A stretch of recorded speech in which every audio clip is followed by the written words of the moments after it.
కళ్యాణ్ గారు ఇవాళ నరేంద్ర మోడీ గారి సహకారంతో ఈ రాష్ట్రాన్ని మళ్ళీ అభివృద్ధి పదంలో నడిపించడానికి ప్రయత్నం చేస్తూ ఉంటే ఎదురవుతున్నటువంటి ఏదైతే మరి మాజీ ముఖ్యమంత్రి ఆయన సారథ్యంలో ఏదైతే ఇటువంటి చిచ్చులు ఏవైతే పెడుతూ ఉన్నారో దాన్ని కూడా సమర్థవంతంగా ప్రజల్ని ఎడ్యుకేట్ చేయవలసిన అవసరం కూడా మన మీద ఎప్పుడు కూడా ఉంది అనే విషయాన్ని కూడా అందులో కూడా పర్టికులర్ 3 మతాలను కూడా చూస్తూ ఉన్నాం. మొన్ననే మీరు కూడా చూశారు, మీడియా కూడా మీరు కూడా చూశారు. ఏదైతే ఒక పక్కన వక్స్ బిల్లుని పేరు చెప్పి అటు ముస్లిమ్స్, ఇంకొక పక్కన గోశాల పేరు చెప్పి హిందువులు, ఇంకొక పక్కన పాస్టర్ ప్రవీణ్ చెప్పి ఎవరైతే క్రైస్తవులు, అంటే ఇట్లా మతాల మధ్య అంటే ఒక్కొక్క వారం 10 రోజులు ఒక టీమును పెట్టి సోషల్ మీడియాని పెట్టి అట్లా ఏదైతే ఈ యొక్క రాష్ట్రంలో ఉన్నటువంటి లా అండ్ ఆర్డర్స్ కానీ ప్రజల మనోభావాలను కానీ ఏ రకంగా అయితే మరి ఆయన పక్కదోవ పట్టించాలని వాళ్ళు చేస్తూ ఉన్నారు. వీటిని కూడా ప్రజలు ఎడ్యుకేట్ చేయాలి. అంటే గతంలో ఏదో వైసీపీ మంత్రులు వైసీపీ నాయకులు మాదిరిగా బూతులతోటో తిట్లతోటో దండకాలతోటో కాదు, మనం ప్రజల్ని ఎడ్యుకేట్ చేసి ప్రజల్లో ఒక అవేర్నెస్ అనేది మనం క్రియేట్ చేయాలనేది కూడా వాస్తవంగా కూడా మేము కూడా భావించడం జరిగింది. ఎందుకంటే మీ అందరికి కూడా తెలుసు ఏదైతే వక్స్ బిల్, మరి ఆ రోజు రాజ్యసభలో వక్స్ బిల్కి అనుకూలంగా ఓటేసి బయటకు వచ్చి మళ్ళీ దాన్ని నేను వ్యతిరేకిస్తున్నానని చెప్పి ఇవాళ సుప్రీంకోర్టుకి, అంటే మొన్న కూడా నేను ఎవరైతే ఢిల్లీలో ఉన్న మిత్రులు కూడా చెప్తున్నారు, అసలు భారతదేశ పార్లమెంటు చరిత్రలో ఓట్లు వేసిన తర్వాత విప్పు జారీ చేయడం అనేది మొట్టమొదటిసారిగా మొన్న వైఎస్ఆర్సీపీ పార్టీని చూసాము. ఇట్లా డబుల్ స్టాండింగ్, అంటే డబుల్ స్టాండ్ రాజకీయం అనేది మన ఆంధ్రప్రదేశ్లో తెలుసు మనకి, కానీ మొట్టమొదటిసారిగా మన వక్స్ బిల్లులో డబుల్ స్టాండ్ వైసీపీ రాజకీయం ఏంటనేది భారతదేశ ప్రజానికానికి మొత్తం తెలిసినటువంటి పరిస్థితి అని ఏదైతే ఉందో, మరి ఇటువంటి విషయాలన్నింటినీ కూడా ప్రజల దృష్టికి కూడా మనం పదే తీసుకెళ్లవలసినటువంటి అవసరం కూడా ఉంది అనే విషయాన్ని సందర్భంగా, అదేవిధంగా ఏదైతే మాస్టర్ ప్రవీణ్ మరి ఆయన ఆధారాలతో సహా మీరందరూ కూడా చూసారు, ఏదైతే టెక్నాలజీ ఆధారాలు తోటి సహా అది మరి ఆ రోజు ఏదైతే యాక్సిడెంట్లుగా జరిగినటువంటి విషయాన్ని ఏదైతే పోసగుచ్చినట్లు ఆయన బయలుదేరిన దగ్గర నుంచి ఎండ్ అయ్యేంత వరకు కూడా మరి భౌతికంగా ఆయన మనం దూరం అయ్యేంత వరకు కూడా విజువల్స్తో సహా మరి మనం ఏదైతే ప్రజలకు చేరగలిగాం, దాన్ని కూడా అంటే న్యాచురల్గా అనుకోనటువంటి విధంగా ప్రమాదవశాత్తు కూడా ఆయన చనిపోతే అది కూడా ఒక హత్యగా అది ఇతర మతం మీదో ఇతర వర్గం మీదో నెట్టేసి ఒక వర్గం వైషమ్యాన్ని సృష్టించి ఒక రాష్ట్రాన్ని అల్లకల్లోలం చేయాలనేటువంటి ప్రయత్నం ఏదైతే మరి జగన్మోహన్ రెడ్డి గారు వాళ్ళు ఎన్కో ఎవరైతే చేశారో మరి వాటిని కూడా మనం తిప్పికొట్టేటువంటి పరిస్థితి కానీ, అందులో పర్టికులర్గా ఇప్పుడు మళ్ళీ ఆ 2 అంశాలన్నీ మళ్ళీ ఇప్పుడు మొన్ననే ఒక 4-5 రోజుల నుంచి మళ్ళీ గోశాల అంశాన్ని తీసుకొచ్చి ఎప్పుడో పాత ఫోటోలు ఎక్కడెక్కడో జరిగిన సంఘటనని మార్ఫింగ్ చేసి మరి ఏదైతే కరుణాకర్ రెడ్డి చేస్తున్నటువంటి ప్రయత్నం ఏదైతే ఉందో, ఎందుకంటే చాలా క్లియర్గా స్ట్రైట్గా ఇవాళ ప్రజలందరికీ తెలుసు, ఇవాళ తిరుపతి డిక్లరేషన్ తీసుకొని దర్శనానికి రమ్మంటే డిక్లరేషన్ తీసుకోవడానికి కూడా ఇష్టపడక తిరుపతి దర్శనానికి వెళ్ళడం మానేసిన వ్యక్తి జగన్మోహన్ రెడ్డి.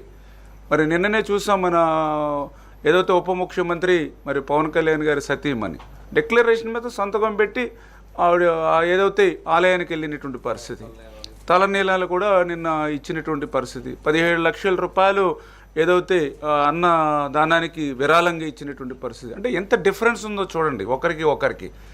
ఇప్పుడు అంటే డిక్లరేషన్ ఇవ్వమని అడిగితే అసలు తిరుపతి వెళ్ళడానికే మానేసినటువంటి వ్యక్తి నువ్వు అసలు తిరుపతి గురించి ఆ టీటీడీ గురించి మాట్లాడేటువంటి అర్హత ఈ వైసీపీ కానీ జగన్మోహన్ రెడ్డి కానీ ఎక్కడ ఉన్నటువంటి పరిస్థితి? ఎప్పుడైనా మీరు ఏదైతే ఆ పట్టు వస్త్రాలు సమర్పించడానికి ఎప్పుడైనా సతీ సమేతంగా, హిందూ సాంప్రదాయం అది సతీ సమేతంగా వెళ్ళడం అనేది ఎప్పుడైనా పాటించారా మీరు? అటువంటి వాళ్ళు మీరు టీటీడీ గురించి మాట్లాడడం, అటువంటి వాళ్ళు తిరుపతి గురించి మాట్లాడడం, అటువంటి వారు హిందువుల గురించి మాట్లాడడం, మీ కరుణాకర్ రెడ్డి మాట్లాడుతూ ఉంటాడు. ఎవరు ఈ కరుణాకర్ రెడ్డి? పూర్తిగా నాస్తికుడు, దేవుడిని నమ్మను అన్నటువంటి వ్యక్తి కరుణాకర్ రెడ్డి. ఆయన చరిత్ర ఎవరికి తెలియదు. మరి ఆయన మ్యారేజ్, వాళ్ళ పిల్లల మ్యారేజ్ ఏ సాంప్రదాయం ప్రకారం చేశాడు? మీరందరూ సోషల్ మీడియాలో అన్నీ చూశారు, మీరు అన్ని క్రిస్టియన్ మ్యారేజ్లో చేసిన వ్యక్తులు. మరి నిన్న కూడా ఈవో ఎవరైతే టీటీడీ ఈవో నిన్న చాలా క్లియర్గా ప్రెస్ పెట్టి ఫొటోస్ ఆధారాలతో సహా చూపించారు. 5 సంవత్సరాల వైసీపీ పాలనలో ఏ రకంగా గోశాలలో మరి ఆ రోజు ఆ గోమాతలు చనిపోవడం కానీ, సరిగ్గా ఆ గోమాతలకు వేసేటువంటి పశు దానాన్ని కూడా గత వైసీపీ నాయకులు ప్రభుత్వాలు ఏ రకంగా దోపిడీ చేశారో ఆ రోజు చూసినటువంటి పరిస్థితి. మరి అటువంటి వ్యక్తులు కూడా ఈరోజు మరి ఇటువంటి తిరుపతి గురించి పవిత్రమైనటువంటి టీటీడీ గురించి మాట్లాడడం అనంటే ఇది కేవలం మతాల మధ్య, కులాల మధ్య, ప్రాంతాల మధ్య ఈ రకంగా రాజేసేటువంటి కార్యక్రమం ఏదైతే వైసీపీ చేస్తూ ఉందో మరి దాన్ని అన్నింటినీ కూడా ఎప్పటికప్పుడు ప్రజల్ని ఎడ్యుకేట్ చేసి ప్రజల్ని తిప్పికొట్టాలనేటువంటి ఆలోచనతోటే మరి ఈరోజు ప్రభుత్వం పనిచేయాలనేది. అదేవిధంగా ఏదైతే మన రాష్ట్రానికి సంబంధించి ఏదైతే రాజధాని లేని రాష్ట్రానికి మళ్ళీ ఏదైతే అమరావతి, ఎందుకంటే ఆ రోజు కూడా మరి చంద్రబాబు నాయుడు గారు ఆ రోజు 33,000 ఎకరాలు మరి ఆ రోజు ఈ యొక్క రాజధానికి సేకరించి ఆ రాజధాని పనులు శరవేగంగా మరి చేసేటువంటి క్రమంలో ప్రభుత్వం మారడంతో మరి ఆ రోజు జగన్మోహన్ రెడ్డి చెప్పాడు అసెంబ్లీలో. ఆ రోజు మేము కూడా మొదటిసారి అసెంబ్లీలో మేము కూడా ఉన్నాం 14-19లో. ఆ రోజు జగన్మోహన్ రెడ్డి ప్రతిపక్ష నేతగా ఆ రోజు చెప్పాడు రాజధానికి కనీసం 30,000 ఎకరాల పైబడి ఉండాలి, గుంటూరు విజయవాడే సరైనటువంటి ప్రాంతం, చేత నేను రాజకీయాలు జరుపుకోను, నేను ఆహ్వానిస్తున్నానని చెప్పి ఆ రోజు ప్రతిపక్షంగా చెప్పి అధికారంలోకి వచ్చిన తర్వాత అమరావతి కాదు 3 ముక్కలు అన్నాడు. 3 ముక్కల్లో కనీసం 3 ఇటుకలు కూడా ఎక్కడా పెట్టలేదు. మళ్ళీ ప్రజల ఆశీర్వాదంతో ఈరోజు మళ్ళీ ప్రజాప్రభుత్వం అధికారంలోకి వచ్చింది.